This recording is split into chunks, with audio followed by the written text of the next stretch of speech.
उत्तर पश्चिम लोकसभा मतदारसंघातून वायकरांना उमेदवारी देण्याला भाजपनं विरोध केल्याची माहिती सूत्रांनी दिली। मुख्यमंत्री एकनाथ शिंदेंच्या कालच्या बैठकीत वायकरांना उमेदवारी देण्यावर चर्चा झाली। त्याच पार्श्वभूमीवर घोटाळ्याचे आरोप असलेल्या वायकरांना उमेदवारी देऊ नका अशी मागणी भाजपकडून झाली आहे। वायकरांना उमेदवारी दिल्यास महायुतीचा प्रचार करताना अडचण निर्माण होऊ शकते अशी भावना व्यक्त करण्यात आलेली आहे। आताची एक महत्त्वाची अपडेट आहे उत्तर पश्चिम लोकसभा मतदारसंघाबाबतची।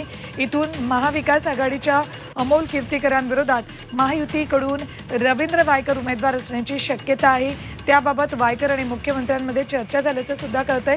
मात्र भाजपनं वायकरांच्या उमेदवारीला विरोध केल्याचं कळतंय, कारण वायकरांवर झालेल्या आरोपांनंतर, या भ्रष्टाचाराच्या आरोपांनंतर वायकरांना उमेदवारी दिल्यानंतर प्रचारादरम्यान अडचणी येऊ शकतात। हे जाऊयात आमचे प्रतिनिधी गणेश कवडे यांच्याकडे। गणेश, वायकरांच्या उमेदवारीला भाजपकडून विरोध होतोय, जर त्यांना विरोध होत असेल तर मग पुढचे उमेदवार कोण हा प्रश्न सुद्धा उपस्थित होतोय। आत्ताचे त्याबाबतचे सगळे अपडेट्स।